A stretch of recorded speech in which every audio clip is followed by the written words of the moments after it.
Welcome to Mitzvah Expo, the Jewish Community Organization Showcase hosted by Rabbi Cantor Dr. Linda Bernstein. Shalom and welcome to Mitzvah Expo, a new podcast and website showcasing the organizations and initiatives that enhance Jewish life, fight injustice, support Israel, strengthen our ties to the broader community, and more.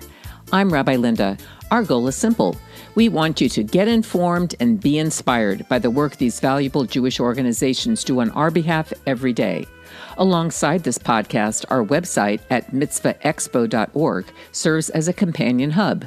There you'll find a showcase page for every organization featured on the program, with more information about their work and ways to connect with them. Today, our Mitzvah Expo featured organization is Hadassah.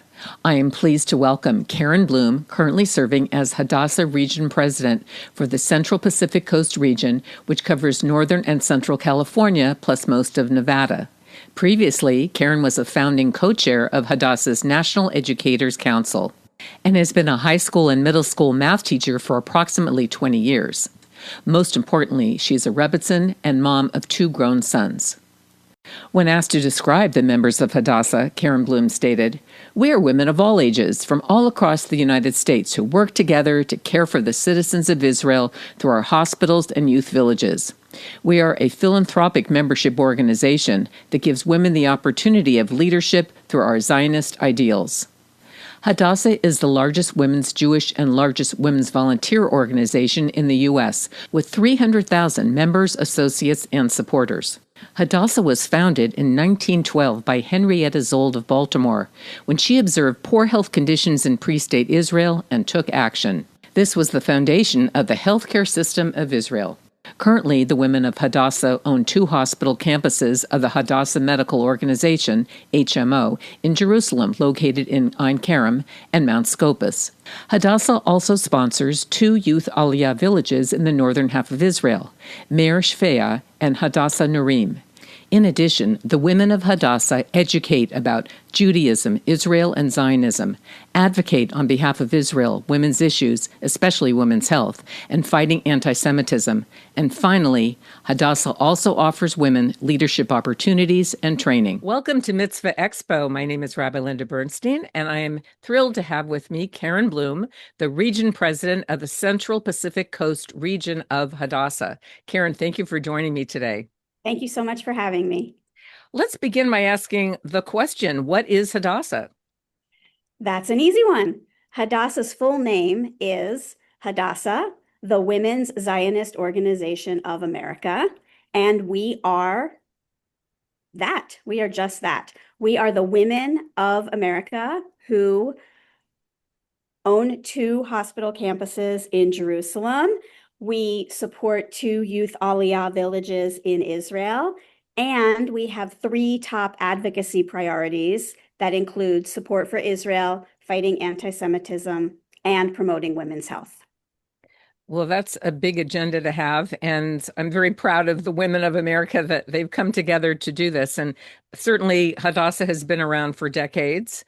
Can you just give us a little bit of an overview of kind of the history of how it came about, and why be one of the few Jewish women's volunteer organizations that still exists? But there are a few out there. But what makes yours unique?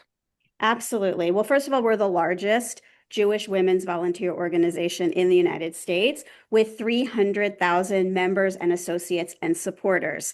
The associates are our partners that are not women, that may be spouses or children or anyone else that wants to support. And any woman who wants to join Hadassah, they don't have to be Jewish, they just have to identify as a woman. So that's our numbers right now, and that's what makes us special here in the United States. We were founded in 1912 by an amazing woman named Henrietta Szold. She's from Baltimore, and she was living in New York, and she traveled to pre-state Israel with her mother and noticed that there were some problems there. And specifically, she noticed the health concerns in the children and adults as well. There was a lot of trachoma or eye disease that was very, very treatable, but wasn't being treated. And so she decided to do something about it. She traveled back to New York. She went to her study group and she raised enough money to send 2 nurses back to pre-state Israel to work with the people there.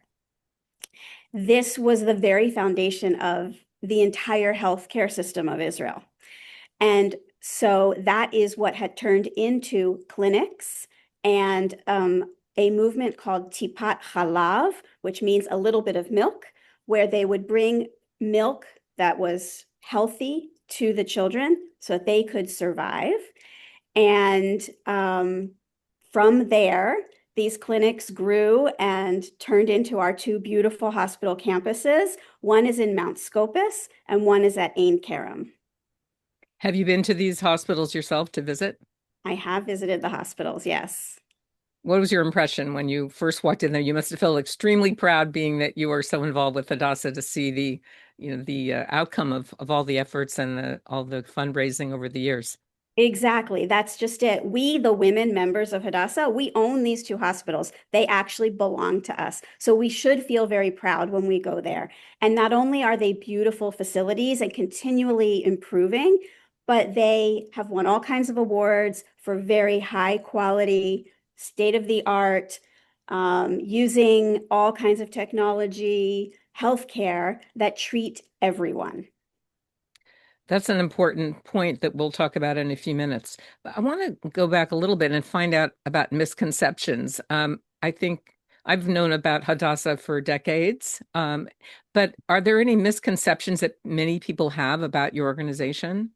Absolutely. So we always remind people that we are a philanthropic membership organization. So our job is to build community through membership and to raise money for our hospitals, our villages, and all of our other initiatives.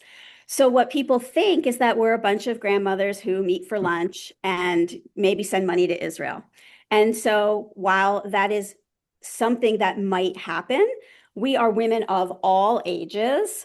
And we, like I said earlier, we are Jewish or not Jewish. It doesn't matter. We care for the people of Israel through the hospitals and youth villages.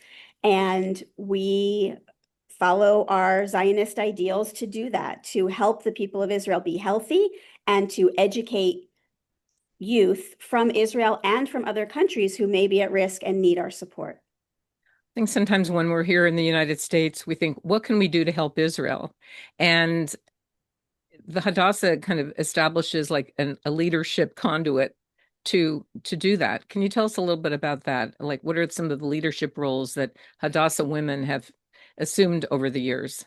Oh, absolutely. So Henrietta Szold, who started the organization, she was very connected to all the different people in Israel, the founders of Israel. Unfortunately, she died before 1948. She didn't see the creation of the state, but she did see the people that were working to create it and was working together with them to save the children from Europe into our villages and to treat all people to help them be healthy. So nowadays we have amazing leadership opportunities. We have the national level where we have a full national board and a national assembly. And then everywhere around the country, we have different geographic areas that are broken up into different numbers of regions, depending on the number of people that belong to Hadassah in that region. So everyone that comes into Hadassah is welcomed and is a part of the community. And then as we take on jobs or roles, we get to learn and be trained and be promoted through different levels of leadership. And I feel so lucky that I started in Hadassah when I was in my 30s. I was a member longer ago before that. My mom and my grandparents, they were members of Hadassah as well. But I started being active in my 30s and I wasn't ready to take on larger roles because I was busy with my family and my job as a middle school teacher.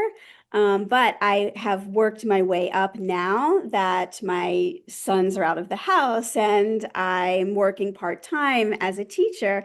I can dedicate more time to my leadership role in Hadassah. So right now I'm region president, and after I finish my 3-year term here as region president, I will have many, many opportunities to work at the national level and help other leaders come up into Jewish and Zionist leadership as well. Well, you sound like you've set up a great example of how one can start kind of at the local level and work one's way up to a more national or international kind of level. Exactly. I actually have Yes. another story about that. As a Hadassah member, I was attending a lot of things on Zoom when we were at home for the shutdown, the pandemic during COVID. And someone saw me and noticed that I was a teacher and sort of plucked me out of obscurity. It was our past national president named Rhoda Smolo and said, why don't we ask her to help us start the National Hadassah Educators Council? So Hadassah has 4 professional councils. We have one for nurses. That was our first one. And it's now nurses and allied health professionals. We have one for physicians. We have one for attorneys and judges. And our 4th one that just started a few years ago is the Educators Council. My co-chair, Gail Hammerman of Brooklyn, and I are the founding co-chairs of that council. So I had the opportunity to serve at the national level even before I became my region's president, which was really remarkable. That is great. Well, it attests to your skills and your versatility in doing your day job and also volunteering for Hadassah. What are the key issues or initiatives that Hadassah is focused on right now? So always our top 2 priorities are our 2 hospitals. We call that HMO, Hadassah Medical Organization. And we are always fundraising for those 2 hospitals. And right now we have a special campaign.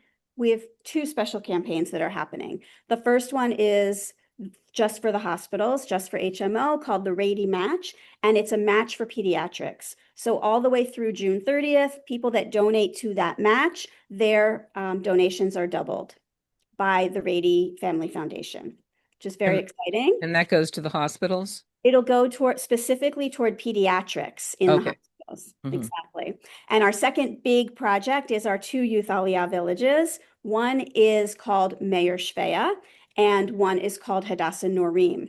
And we are continually raising funds for them as well. Recently, we built a new mamad, which is a bomb shelter that they were able to use during this previous war with Iran, unfortunately, but we were able to raise funds to build it.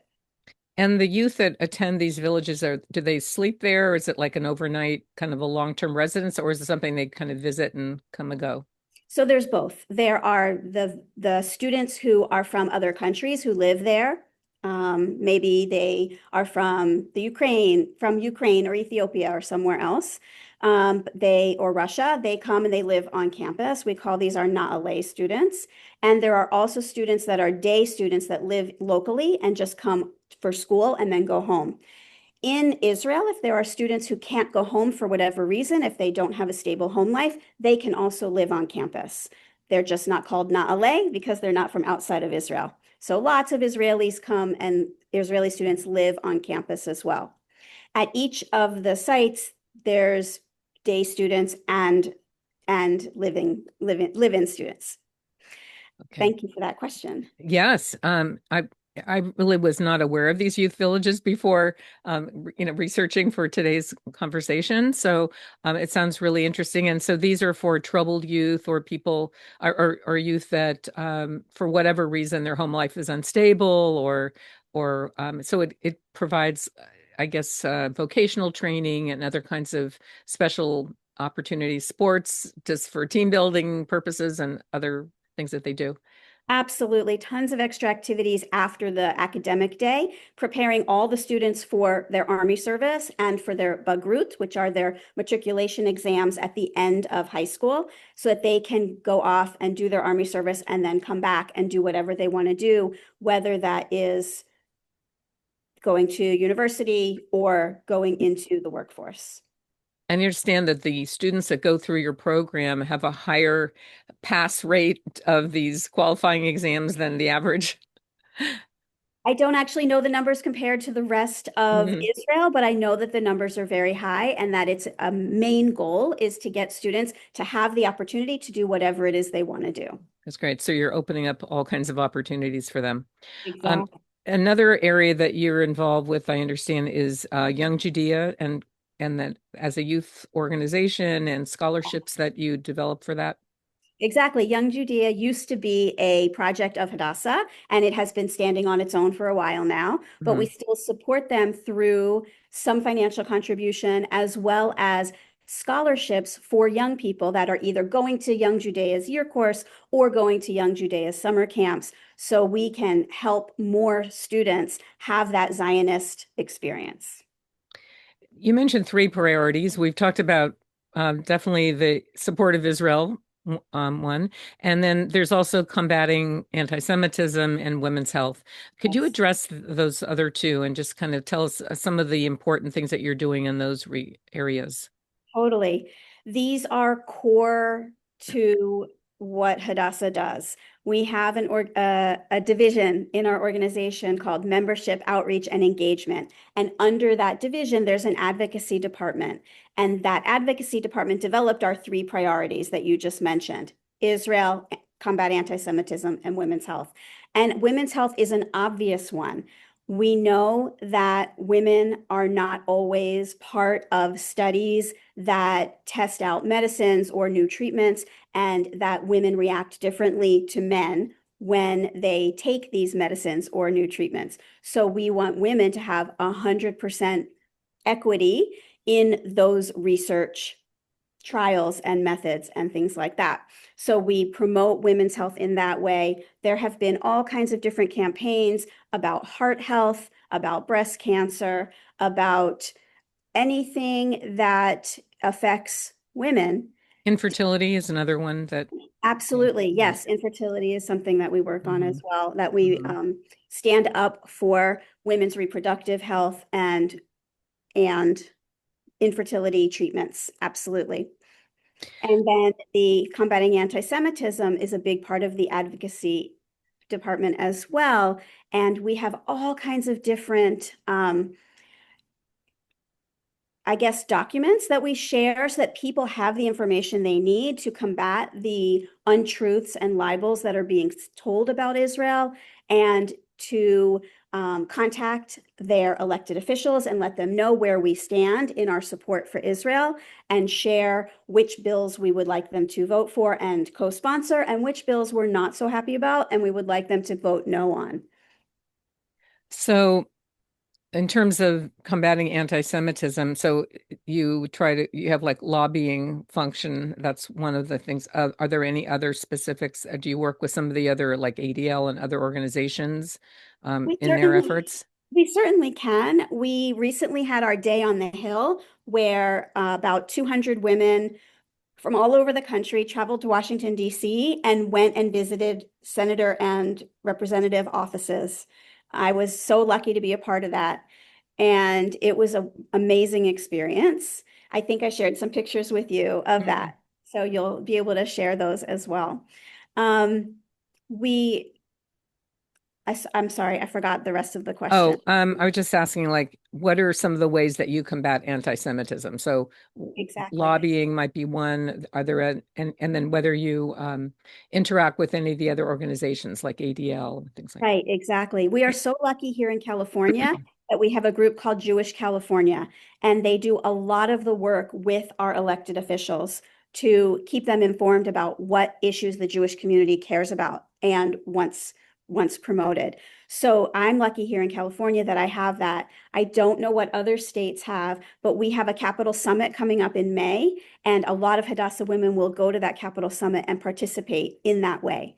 We also have a National Action Center online. So our wonderful staff in New York can create action items where we can do one click and send an email to all of our legislators that are for our particular house where we live, and tell them what we want them to know, whether it's supporting Holocaust education or supporting defensive arms for Israel or supporting safety for Jewish students in schools. There are these different action items at the National Action Center that everyone, you don't have to be a member of Hadassah to do this, you just click that link and you can send a letter to your officials, elected officials.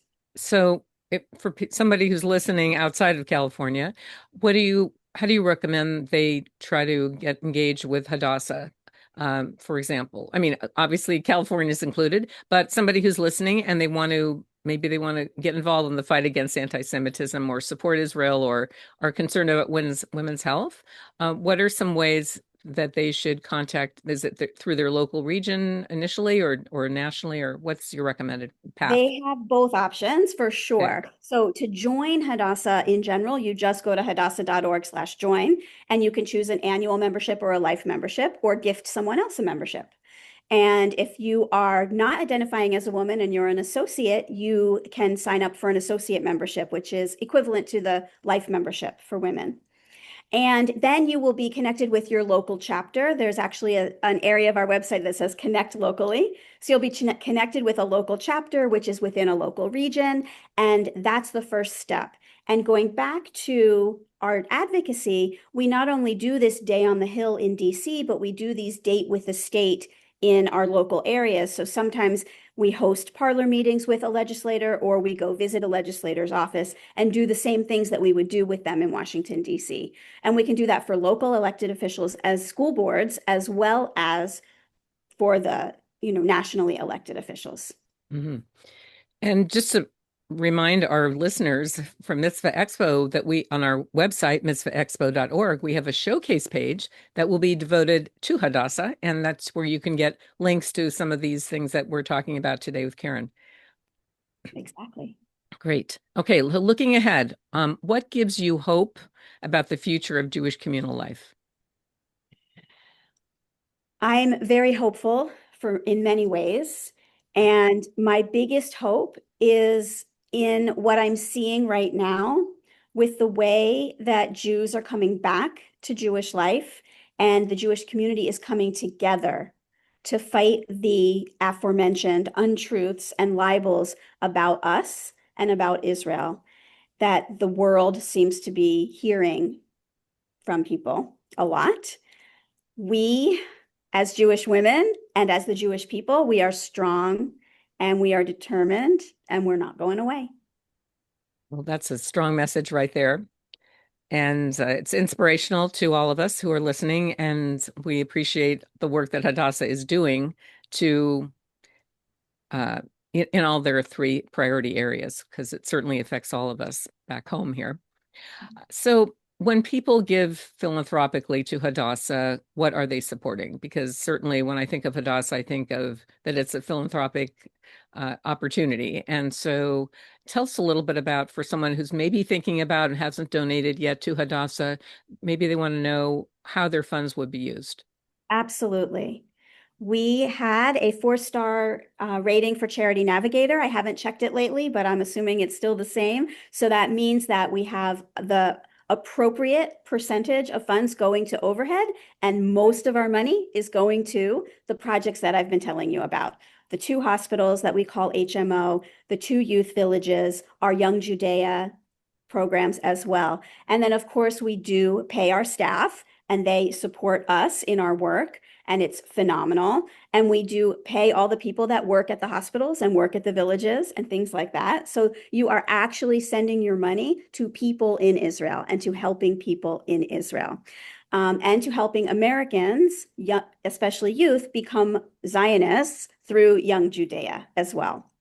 So every single person that works for the hospitals, every single person that's involved and working with the youth Aliyah villages, and all the things that they need to do their jobs well, that is what you are supporting.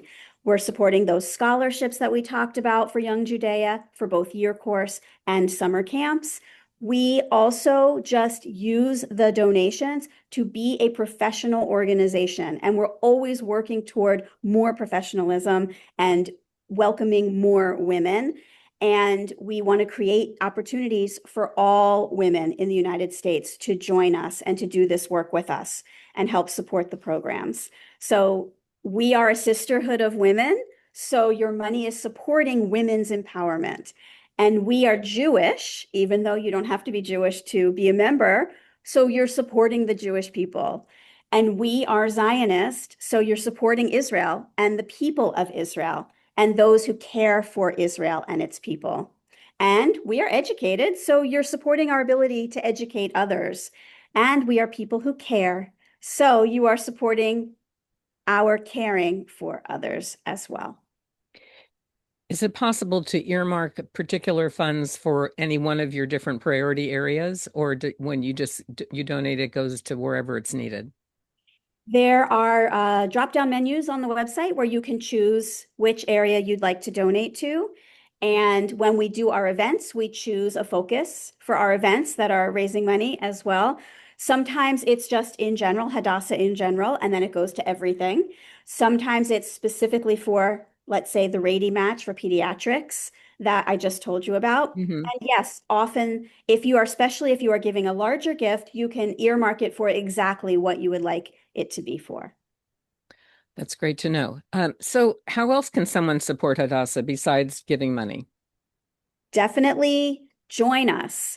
The membership numbers matter, and we would love to have you join us and receive our award-winning Hadassah magazine as a benefit. It is phenomenal, and it is not to be missed.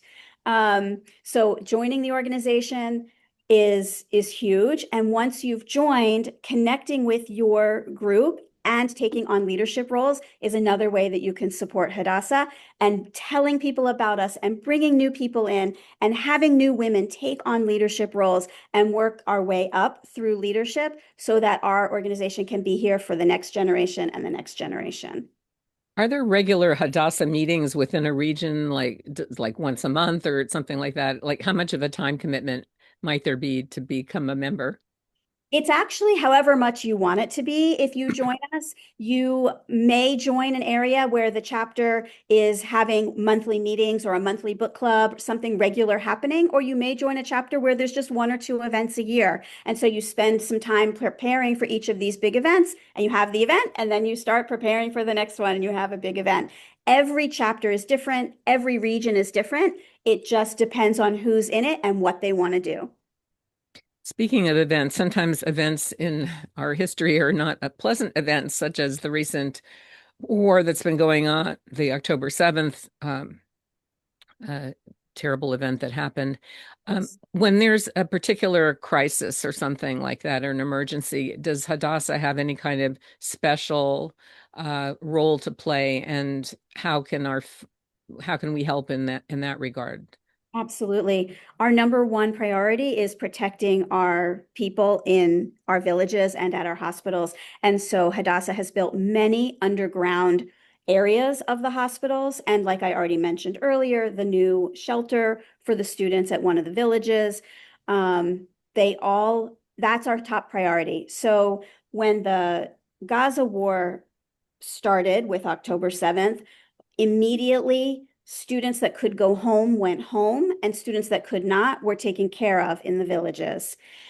Any hospital patient that could go home was sent home, and any that had to stay was moved to a safe area. And then, because we practiced that 3 years ago, when the Iran war started, we were able to transform our underground parking area at Hadassah Ein Kerem into a hospital ward in a very short amount of time and move people down into those underground protected areas. So that is the main focus. That is what Hadassah does. And what we do here is we raise money to make that possible. So immediately when the Iran war started, we were told we need $1 million to do what we need to do to get everyone underground. And so that was what our campaign was, our crisis campaign. We've also been running a crisis campaign since October 7th as well. And so people can specify their money to go toward that campaign if they want to. Do you also work with the soldiers who are coming back from war and offering them any kind of special rehabilitation or special mental health services? So glad you asked. Because there's certainly not just that, there's male and there's female soldiers in Israel. And so I'm just kind of curious to see what you do in that regard. Absolutely. So at October 7th, 2023, Hadassah was in the process of building a rehabilitation center called the Gandel Rehabilitation Center in Jerusalem at the Mount Scopus campus. And it was scheduled to open several months later, maybe even a year later. But because of the war, Hadassah rushed opening several of the floors. They partially opened it so that we could right away support our soldiers that were coming back with their injuries. And the Gandel Rehabilitation Center continues to be worked on so that we can finish all the floors as expected. But it has top-notch, state-of-the-art, everything that a returning injured soldier might need to take care of their rehabilitation. And that includes the mental health side as well. In addition, HMO, after October 7th, hired more psychologists and counselors, and the head of psychology, I think the head nurse of psychology, I'm not remembering exactly, sort of said, give them my phone number, and anyone who needs me, just have them call me. And that is the kind of person that works at Hadassah. So they started a helpline for teens. They increased the man and woman power that they were putting into mental health services. And that increase remains to this day. The work we do is extraordinary. After the war, during the war, the families are trying to cope with the new reality of perhaps it's the male member of the family who's off at war, or if it's the mother. How do you help to support the families during this kind of a crisis? Well, there's two parts of this answer. In the Hadassah family, there are many people who serve in the reserves and are soldiers, and they need to leave and then come back when they have their reserve duty. So there's a lot of support as far as covering their roles in the hospital or in the village and supporting the family of the people that are left behind, for sure. And then when they return, bringing them back into the fold and supporting their family. And God forbid they don't return, supporting the families of the people that sacrificed their lives for Israel. In both the villages and the hospitals, there is this increased support for mental health and psychological help. So at the villages especially, there's a community for students who, God forbid, lose a parent or both parents. They would have a place to go and a community that would take care of them and support them and understand. It's incredibly valuable. Karen, we're at the end of our program, and I was wondering if there's any final word that you'd like to give to our Mitzvah Expo listeners and viewers about Hadassah. Hadassah is amazing. The more you learn, the more you'll find out about how amazing we are. Please join us. Please donate. And I look forward to seeing you at some of our events. Excellent. Karen Bloom, Region President of the Central Pacific Coast region of Hadassah. Thank you so much for joining us today. I do have to ask one final question, though. And you've got some buttons on your jacket, and also you've got a necklace there. There's something important about that. You want to just tell us as we say goodbye? I'd love to. Okay. The button over here is just my official name tag as region president. It's quite an honor to wear. This is our new tagline, Hadassah Life-Changing, because not only do we change lives in Israel, we also change the lives of our members. And finally, I have a Keeper of the Gate pin. Anyone who donates $1,000 a year can receive this, I don't know what to call it, can purchase this pin as a memento of their donation. And these are other donations, and this is my region president pin as well. So, well, they're worn proudly, and we're proud of you. And thank you so much, Karen, for being with us today. And thank you, Linda. My special thanks to Karen Bloom, Hadassah Region President for the Central Pacific Coast region, for joining me today and sharing the important work of Hadassah with our Mitzvah Expo listeners. To learn more about Hadassah initiatives and about the other organizations featured on the program, visit our showcase pages on mitzvahexpo.org. While you're there, we invite you to join the Mitzvah Expo community so you can stay up to date on future programs, featured organizations, and events. We invite you to also share a mitzvah you've done in your own life or community. Your good deed may inspire others and help highlight the many ways people can make a difference. You can listen to Mitzvah Expo on Spotify, Apple Podcasts, iHeartRadio, and listen or watch on YouTube, and of course at mitzvahexpo.org. If you enjoyed the program, please follow or subscribe so more people can discover the inspiring work happening across the Jewish community.